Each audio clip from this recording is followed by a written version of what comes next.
Bienvenidos a Momento de Reinventarte. En esta ocasión quiero que platiquemos sobre el tema del clima laboral. Para eso quiero iniciar con una frase que me gusta mucho, que dice que una organización es el reflejo de sus líderes. Y efectivamente, no sé si te ha tocado ir a diferentes negocios, organizaciones empresariales o algún tipo de organización, institución, y entonces percibes un algo dentro del ambiente que hace que las organizaciones sean diferentes. En algunos lados unas gentes muy amables, con muy buena plática, y en otros pues pareciera que están así como en un sistema, vamos a decir, como del ejército, muy serios, muy sobrios, poco te hablan, poco se comunican. Entonces percibes ese tipo de situaciones. A lo largo de muchos años que ya he tenido de revisar empresas, instituciones y ser asesor en varios tipos de negocio, pues percibimos mucho este tipo de ambientes. Bien, quiero empezar aclarando. Una cosa es cultura organizacional y otra cosa es clima organizacional o clima laboral. La cultura organizacional es algo que está más vinculada con lo que son las normas, reglas, filosofías de gestión, liderazgos, tomas de decisiones, comunicación y estructura física de la misma organización. Eso es lo que es básicamente la cultura organizacional, es decir, todos aquellos elementos que pone un negocio o una empresa hacia sus trabajadores para que se lleve a cabo un buen trabajo. Ahora bien, el clima organizacional o clima laboral se refiere a la forma como los empleados interpretan o perciben la cultura de la organización, es decir, lo que se respira dentro de esa organización. De acuerdo a Rennie Slicker, un estudioso acerca de los climas organizacionales, concibe que existen dos tipos de climas. Claro, estamos muy relacionados con el liderazgo que existan en este tipo de organizaciones. Por un lado tenemos lo que es un clima autoritario y por otro lado tenemos lo que es un clima participativo. Bien, vamos a ver. En el clima autoritario también hay de dos maneras, de dos tipos. Uno que es el sistema autoritario que le llaman explotador y otro es el sistema autoritario paternalista. Y en el caso del clima participativo tenemos también dos concepciones. Uno que es el sistema consultivo y otro que es el sistema de participación en grupos. Vamos a ver brevemente las características de cada uno de estos climas que existen dentro de las organizaciones en función al tipo de liderazgo que existe. Bien, iniciamos primero con lo que es el clima de un liderazgo autoritario, en algunas ocasiones le llaman autoritario explotador. Bien, las características de este tipo de clima laboral se caracterizan porque a los empleados no se confía en ellos. O sea, hay dudas, siempre, aunque llevan muchos años, no se confía en los trabajadores. Otra característica es que las decisiones se toman desde la cima, es decir, nadie más puede participar si el jefe no marca directamente exactamente lo que se tiene que hacer. Por otra parte, otra característica de este clima autoritario son las decisiones se distribuyen descendentemente, es decir, de arriba para abajo, como una especie de jerarquía, ¿sí? Lo que me diga el director, después el gerente, el jefe, tal, y entonces de esa manera es como la autoridad se va distribuyendo. También se caracterizan mucho por la atmósfera de miedo y de amenazas, es decir, a través del miedo, no de la confianza, no del respeto, sino a través de miedo y de amenazas, es como se trata de lograr ese tipo de liderazgos.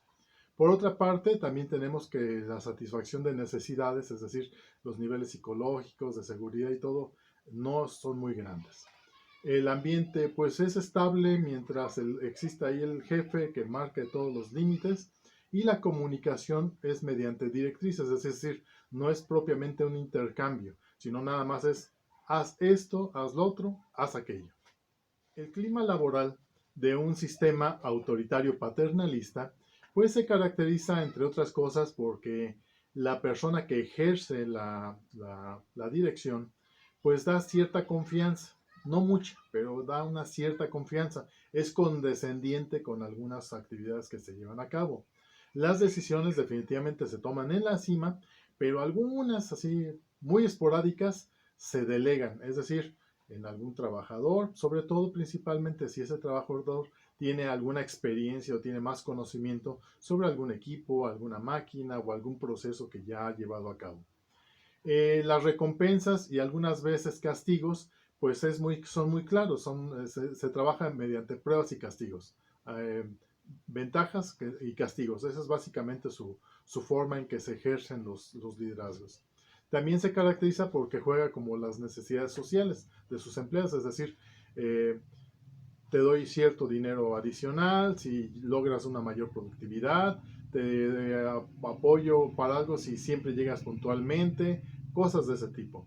Y el ambiente pues es estable, es estructurado, de alguna manera pues las cosas pueden funcionar. En el clima laboral de participación consultiva, pues tiene algunas características muy interesantes. Primero, da confianza en los empleados. Es decir, la persona que ejerce este tipo de liderazgos da cierta confianza a los empleados, les permite tomar algunas decisiones, pero siempre y cuando le avisen a él para que él tome la última palabra. La comunicación es descendente igualmente, o sea, es decir, viene desde los jefes, no hay gran cambio en ese sentido. Las recompensas y algunas veces castigos pues se siguen ejerciendo, son exclusivamente de este líder. Necesita de prestigio y estigma, es decir, necesita sentirse que él es el que manda ahí dentro de la organización. El ambiente pues es más dinámico obviamente que los anteriores liderazgos, y la administración normalmente se busca por objetivos, pero todo esto gira alrededor del liderazgo. En esta cuarta clasificación se considera la participación en grupos, es decir, en este caso no hay propiamente un liderazgo, sino hay grupos. Hace algunos años se manejaba lo que se les consideraba se les denominaba los círculos de calidad. De ahí este tipo de trabajos que se llevarán a cabo, donde el trabajador participa en la toma de decisiones. Y no solamente en la toma de decisiones, sino en ejercer las acciones que se derivan de esa toma de decisiones. Por eso algunas de las características de este tipo de participación en grupo es que da plena confianza a los empleados. Es decir, se sienten parte del equipo, que eso es algo muy importante. La toma de decisiones disemina en toda la organización, es decir, las personas de un departamento trabajan conjuntamente, ellos por el conocimiento que ya tienen, desarrollan las respuestas o los trabajos que se tienen que llevar a cabo. La comunicación en este caso no solamente es ascendente, sino también es descendente y lateral. Es decir, estos grupos de trabajo participan en comunicar a otros departamentos o a otras áreas los resultados o las estrategias que están proponiendo que se lleven a cabo. Los empleados se encuentran en este tipo de participación en grupo, pues están más motivados porque en las anteriores liderazgos no se les toma en cuenta, no pueden participar. La gente está ávida de poder participar. En algunas ocasiones cuando hago este tipo de ejercicios, les pregunto, por ejemplo, a las gentes que me acompañan en los auditorios, que levanten la mano todas aquellas personas que tengan ideas para mejorar su fuente de trabajo. Y casi levantan la mano muchos. Después les pregunto, oigan, ahora díganme, ¿quiénes, que levanten la mano, quiénes hicieron cambios en sus actividades laborales en base a esas ideas?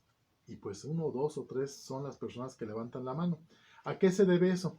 Pues que normalmente no son considerados en cuenta. Y es una lástima porque los trabajadores que viven el día a día tienen las herramientas, los conocimientos y la experiencia para poder hacer cambios. De ahí que vamos a platicar de un tema muy interesante que son los intrapreneurs. Bien, siguiendo con esta temática, los empleados se encuentran más motivados, la relación de amistad y confianza entre los superiores y los subordinados se va estrechando, es mayor.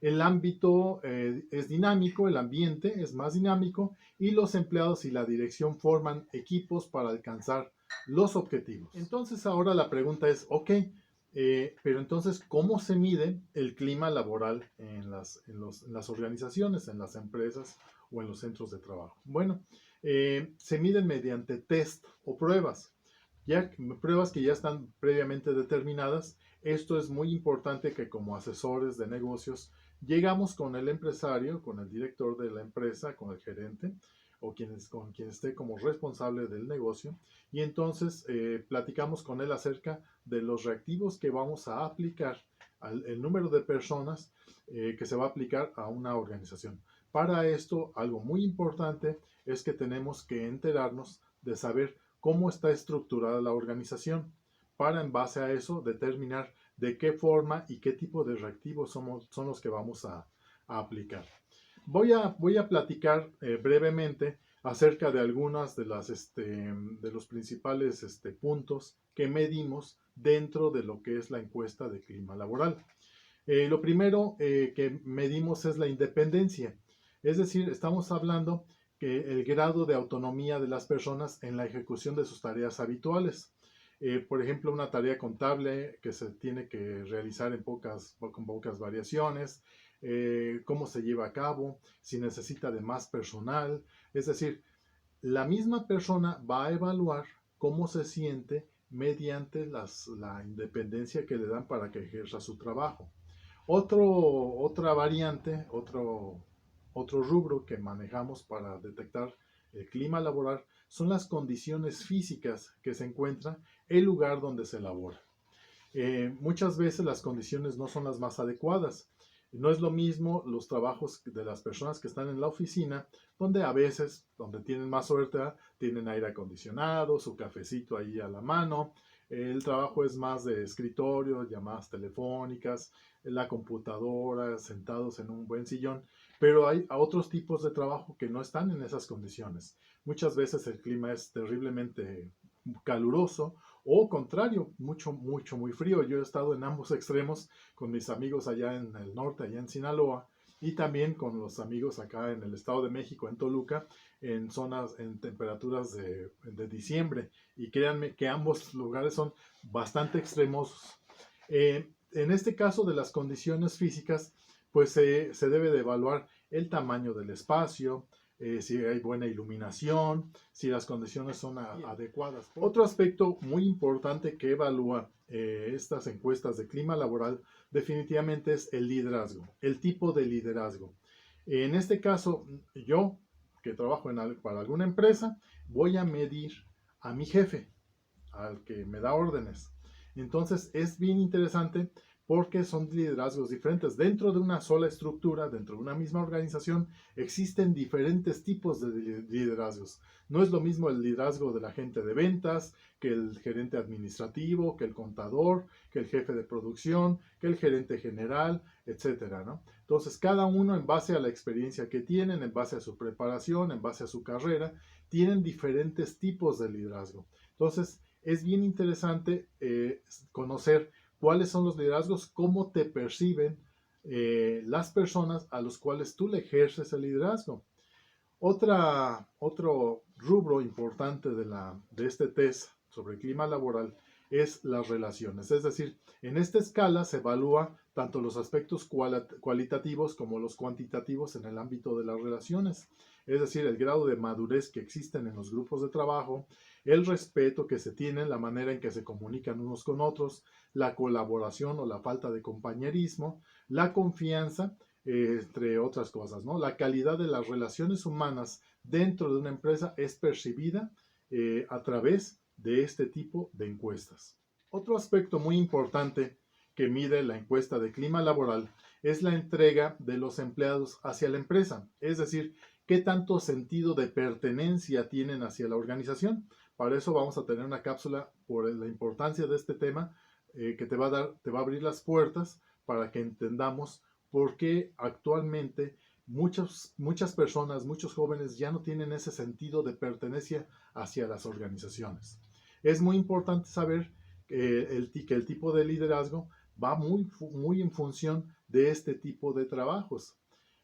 También las organizaciones hacen referencia a si existen o no métodos operativos y establecen en la organización de trabajo, si se trata de mediante procesos productivos, si hay inercia por las urgencias del momento, si se trabaja aisladamente, si se promueven los equipos por proyectos, es decir, toda una serie de características que nos van a permitir conocer cuáles son el clima laboral que existe en estos rubros con estas personas. Por otra parte, tenemos algo muy interesante que son los reconocimientos. Es decir, se trata de averiguar a través de estas pruebas si la empresa tiene un sistema de reconocimiento del trabajo bien hecho, ¿sí? En el área comercial, el reconocimiento se utiliza como un instrumento para crear un espíritu combativo entre los vendedores, por ejemplo, establecer premios anuales para los mejores que hayan hecho más ventas, cosas de este tipo, ¿no? Es muy importante el reconocimiento porque lamentablemente existen gentes que ejercen liderazgos, algunas jefaturas, algunas direcciones, que no le dan ese reconocimiento a los trabajadores, que son los que realmente hicieron ese trabajo. Y al contrario, cuando las cosas salen perfectamente bien, se adueñan del trabajo, van y lo presentan a los niveles jerárquicos, se llevan los aplausos, los reconocimientos, las banderitas, las estrellas en la frente, y jamás le dicen nada ni comentan nada con los trabajadores. Eso es un tipo de liderazgo con una muy baja autoestima, como ya lo vimos en alguna de estas cápsulas, ¿no? Es muy importante el reconocimiento de los trabajos que hacen los trabajadores. Y este tipo de reconocimientos los vamos a ver más adelante también en lo que son las remuneraciones. Bien, hablando de las remuneraciones en los ambientes de trabajo, estas encuestas de clima laboral detectan cuál es la percepción que tienen los trabajadores acerca de las remuneraciones. Hay encuestas que te dicen que a una persona cuando le haces una remuneración o un incremento de sueldo, etcétera, pues el gusto más o menos le va a durar promedio 3 meses. Después de 3 meses va a sentir la necesidad de que requiere un incremento o una valoración adicional. Las remuneraciones pueden ser de diferentes tipos. Obviamente hay las que todo el mundo busca son las remuneraciones económicas, pero también hay las remuneraciones espirituales, hay las remuneraciones ideológicas, etc. Bien, en este caso es bien importante que las remuneraciones sean un activo muy importante para un trabajo que se hace bien hecho, pero que debería hacerse en conjunto. Es decir, valorar no tanto la parte individual, sino la parte en equipo. Esto deja mucho más. En el caso de recuerden que en inteligencia emocional vemos que existen dos tipos de motivadores. Unos que son motivadores externos, que es como por ejemplo el sueldo. El sueldo es un motivador externo. Algunos programas que se llevan a cabo donde se le da un recurso económico para que se haga algo es un motivador externo. Sin embargo, el gran problema de estos motivadores externos es que cuando se deja de dar esa motivación externa, se dejan de hacer las cosas. Es decir, si yo doy un recurso económico para que una persona cuide de a unos animales, unos perritos, unos gatitos, pues mientras yo le esté dando el dinero, pues la persona estará feliz. Pero en el momento en que dejo de darle ese dinero, tal vez a lo mejor por amor a los animales lo seguirá haciendo, pero la mayor parte de las veces se deja de hacer porque el motivador principal era el recurso económico y no era la parte del querer hacer las cosas. El motivador interno es lo que nosotros deberíamos de buscar siempre en las empresas, es decir, es aquel que no necesitan a mí pagarme de más para yo saber hacer que tengo que hacer una cosa. Es muy común en muchos contratos de trabajo que dicen, bueno, es que deben de darles un premio a todos los que llegaron puntualmente. Yo ahí tengo mis dudas en cuanto a que el hecho de que me den un dinero por llegar puntualmente, pues debería ser un premio. Yo creo que debería ser una obligación. Otro indicador de medición en las encuestas de clima laboral es evaluar la igualdad con que se miden a todos los miembros de una empresa. Esto es algo muy interesante. Si son tratados de manera justa en el clima laboral, ellos van a expresar si se sienten valorados, si se sienten tratados justamente, no sea porque sean negros, blancos o de un color o de un sexo determinado o si tienen una experiencia o no, sino que ellos buscan y te van a contestar en tu encuesta de clima laboral cómo se sienten, si son tratados. Y aquí te va una sugerencia a ti, amigo empresario o personas que tienes a tu cargo. Algo que me quedó muy claro a lo largo de muchos años que llevo dentro de las empresas o de las instituciones es no tratar de ser bueno con las personas. Trata de ser justo con las personas. Si a una persona le das un reconocimiento o le das un permiso para que puedas ir a hacer alguna actividad porque se lo merece, bueno, pues también tienes que hacerlo con las demás personas. No a unos sí y a unos no. Si tú tratas de hacer las cosas de una manera, no de buena persona, sino de una manera justa, vas a tener menor oportunidad a equivocarte. Bien, también algunos otros factores adicionales que mide la encuesta de clima laboral son los factores que influyen en lo que es la formación, la promoción, la seguridad en el empleo, los horarios, los servicios médicos, etcétera, ¿no? Entonces, estas son algunas de las, llamémosle, principales características de la encuesta de clima laboral. Una experiencia que me he llevado a lo largo de estas encuestas de clima laboral que he aplicado en muchos lugares, cuando llegamos a la negociación con el director de la empresa o con la persona de más alto rango, normalmente siempre nos dicen, no preguntes si se sienten satisfechos o no con su sueldo, ¿sí? Como que esa parte ahí no la quieren tocar porque a lo mejor quiero pensar que vas a despertarles el interés a los trabajadores por tener mejores sueldos o mejores prestaciones. La verdad es que siempre las han tenido, siempre las hemos tenido. En ese momento no hay que tenerle miedo a la encuesta de clima laboral. Lo que pasa está en que estas encuestas nos van a reflejar toda una serie de características con las cuales podemos mejorar nuestros ambientes de trabajo. Bueno, pues es importante cuidar el clima laboral. Ya tendremos oportunidad de platicar acerca de los daños que se llevan a cabo cuando no cuidas tu ambiente laboral, cuando no cuidas el clima laboral. Es tan intenso esta situación que, si tú ya sabes, pues ya hay una hasta norma de la Secretaría del Trabajo y Previsión Social que cuida el estrés laboral. A ese extremo hemos llegado, donde ahora los patrones tienen la obligación de cuidar la salud mental o de estrés, en este caso, de sus trabajadores. El primer mecanismo para mejorar el ambiente laboral es conocer realmente la situación de la empresa. Las herramientas más habituales para medir es a través de este tipo de encuestas, y es muy importante la comunicación que ejerces con tu personal. Soy tu amigo Antonio Treviño y este es Momento de Reinventarte. No te olvides darle clic a la campanita, suscríbete a nuestro canal. Si te gustó, darnos un like y haznos un favor, apóyanos compartiéndonos con tus amigos. Recuerda que te quiero ver exitoso y te quiero ver triunfador.